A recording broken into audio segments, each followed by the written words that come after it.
일단 포부는 확실합니다. 이걸로 브랜드 이미지를 더 고급스럽게 만들고 어떻게 보면 포스트 체어맨의 부활이라고도 볼 수 있습니다. 제네시스랑 대결하겠다는 목표도 당연히 있을 거고요. 그런데 저는 일단 이 차보다 중요한 게 분명 있다고 봅니다. KGM이 10년 만에 서밋 트림을 부활시켰죠. 플래그십 모델인 렉스턴에 적용시킬 거라는 소식이 최근에 나왔다고 했잖아요. 지난번 영상에서 잠깐 언급했지만 이 얘기가 나오기 시작한 게 대략 작년 여름쯤으로 기억하거든요. 그런데 저희는 이걸 따로 다루지 않았다고도 말씀드렸습니다. 왜 그랬는지는 뒤에서 자세히 말씀드리겠습니다. 얼마 전에 토레스 픽업 트럭이 2천만원대로 나와야 한다고 했잖아요. 오늘은 새로운 서밋 브랜드가 진짜 필요한 건지, 토레스 픽업 트럭 가격이 중요한 이유는 뭔지, 마지막으로 토레스 쿠페는 어떻게 나오는 건지까지 쉽고 빠르게 정리해드리겠습니다.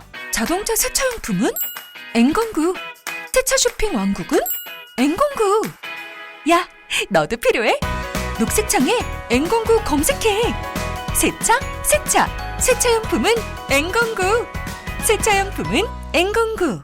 렉스턴 서밋이 공개됐습니다. 정식으로 공개된 건 아니고요. 이런 차가 나올 거라는 언론 보도나 커뮤니티 공유 뭐 이런 게 있었던 겁니다. 서밋은 아마 대부분이 잊고 계셨을 겁니다. 체어맨이 현역일 당시에 서밋이라는 트림이 추가됐었죠. BM 같은 차로 치면 L모델 같은 거라고 생각하시면 될 것 같은데, 이 당시 체어맨 W 리무진을 기반으로 2열을 좀 더 고급스럽게 만든 일종의 스페셜 트림이었습니다. 뒷좌석이 독립형 시트로 구성되고 레그레스트랑 풋레스트, 헤드레스트 이런 것도 다 전동식으로 들어갔습니다. 이재용 회장이 이걸 탔었는데 체어맨 서밋이 출시된 게 2013년이니까 거의 10년 만에 부활한다는 거죠. 일단 렉스턴 서밋이 어떻게 나오는 건지 간단하게 살펴볼까요? 차량 제작은 KG SNC, 여기가 KGM이 자체 특장 업체인데 여기서 생산해서 납품이 된다고 합니다. 실내 변화가 중심인데요. 우선 기본 구성은 4인승이고 이 덕에 2열 시트가 이렇게 독립형 시트로 들어간다는 것도 포인트입니다. 여기에 뒷좌석 모니터도 추가되고 2열 센터 콘솔이 추가되고 여기에는 앰비언트 라이트도 적용됩니다. 외관에도 살짝 변화가 있습니다. 우선 20인치 휠이 추가되고 알루미늄 브레이크 캘리퍼 커버, 인치업 스프링과 쇼크업 소버, 액티브 배기 사운드 이런 게 적용된다고 합니다. 액티브 배기 사운드는 어떤 소리가 날지 궁금한데요. 그런데 여기는 이상한 점이 하나 있습니다. 타이어인데요. 최근에 렉스턴이 페이스리프트가 한 번 더 된 이후에 실내도 예쁘게 바뀌었고 무엇보다 승차감이 굉장히 많이 좋아졌다고 말씀드렸잖아요. 그리고 서밋이라는 트림 자체가 고급스러움을 강조하는 트림이고요. 그런데 타이어는 또 AT 타이어가 들어간다고 합니다. 이건 대체 왜 이렇게 된 건지 알 수 없는 구성입니다. 달리기를 잘해야 한다면서 슬리퍼를 신는 것과 비슷한 선택이거든요. 차라리 프론트 그릴 디자인 같은 걸 좀 더 고급스럽게 만들어주던지 서밋을 상징하는 엠블럼을 멋있게 디자인해주는 것도 괜찮았을 것 같은데 말이죠. 이게 오늘 핵심 내용들과 연결됩니다. 크게 세 가지인데요. 첫 번째는 지금 KGM한테 렉스턴 서밋이 필요한가? 저는 일단 아니라고 봅니다. 지난번에 필요 조건과 충분 조건으로 설명을 해드렸었는데요. 오늘도 비슷하게 설명을 하자면 일단 필요 조건은 아닙니다. 지금 우리 자동차 시장을 보면 현대기아차라는 거대 양당이 있다고 비유해드렸잖아요. 그리고 현대차에서 나가서 만들어진 신당이 제네시스인데 여기도 성공을 했습니다. 그러면 결국 필요한 건 뭐다? 대중적인 차들과 똑같습니다. 현대기아차나 제네시스보다 이 차를 사야 하는 이유가 더 뚜렷한 게 있으면 됩니다. 그건 가격이 될 수 있고 상품성이 될 수도 있고 브랜드나 모델의 가치가 될 수도 있습니다. 현대기아차 말고 다른 브랜드를 원하는 사람들 중에 KGM을 사겠다고 마음먹은 소비자들이 굉장히 많아야 한다. 이게 필요 조건이고요.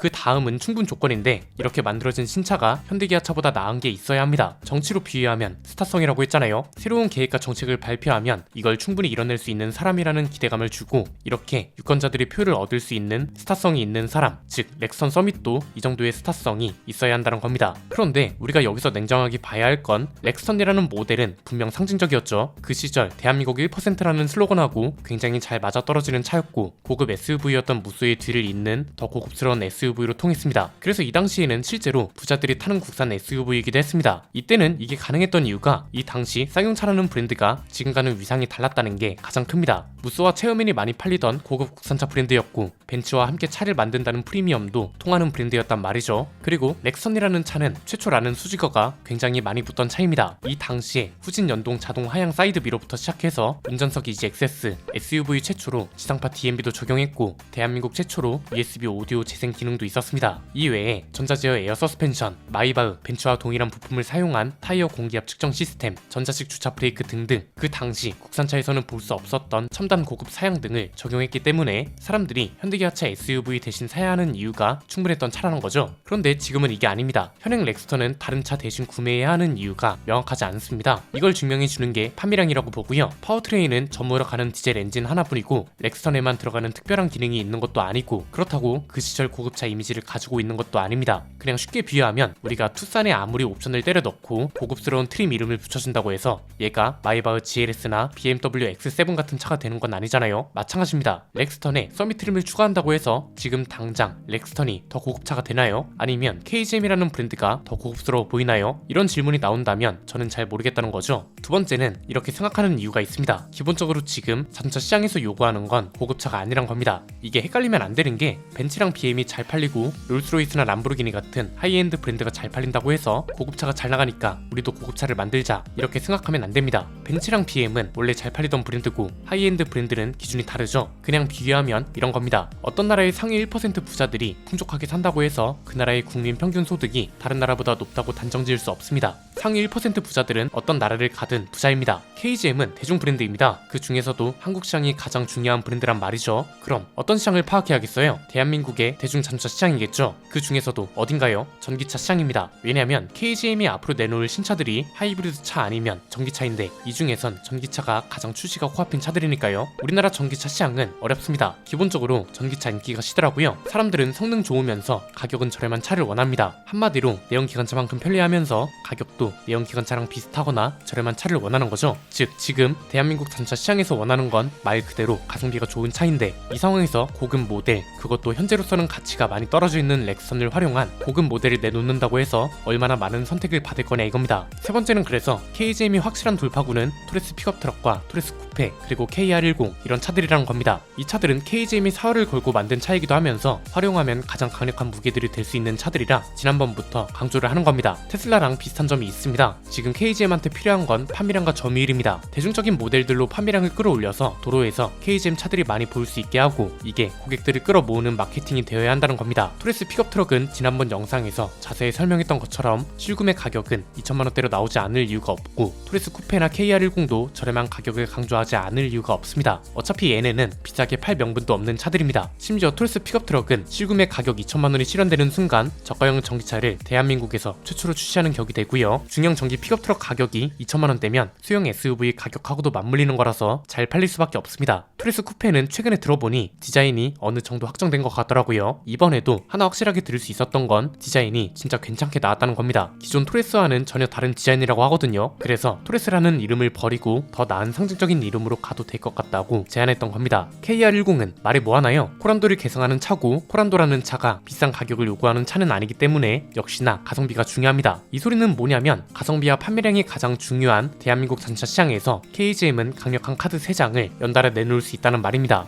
물론 브랜드 가치를 올리는 것도 중요하죠. 그런데 지금은 때가 아니라고 봅니다. 고급스러움과 부드러운 승차감을 강조해야 할 차가 AT 타이어를 장착한다? 아직 제대로 방향이 잡히지 않은 결과물이라고 볼 수 있습니다. 렉선 고급화는 오히려 F100이 출시됐을 때가 적기 아닐까요? 오늘 말씀드린 대로 신차가 줄줄이 나왔어요. 그럼 큰 이변이 없는 한 점유율도 어느 정도 안정화가 됐을 거란 말이죠. 그러면 F100도 대중적인 트림에 고급 트림을 새로 만들면 그랜드 체로키 L 같은 차들처럼 대중 브랜드의 고급 SUV를 원하는 소비자들을 더 확실하게 잡을 수 있을 거라고 봅니다. 토레스 픽업 트럭, 토레스 쿠페, KR10 말만 들어도 설레는 차들입니다. 이 차들이 진짜 KGM이 확실한 카드라는 건 부정할 수가 없기 때문에 출시 직전까지 가격이나 상품성을 신중하게 고민해서 올해를 진짜 KGM의 해로 만들어줬으면 좋겠네요. 오늘 내용은 여기까지입니다. 내용이 유익하셨다면 구독과 좋아요, 알림 설정 부탁드립니다. 지금까지 저는 안피디였습니다. 감사합니다.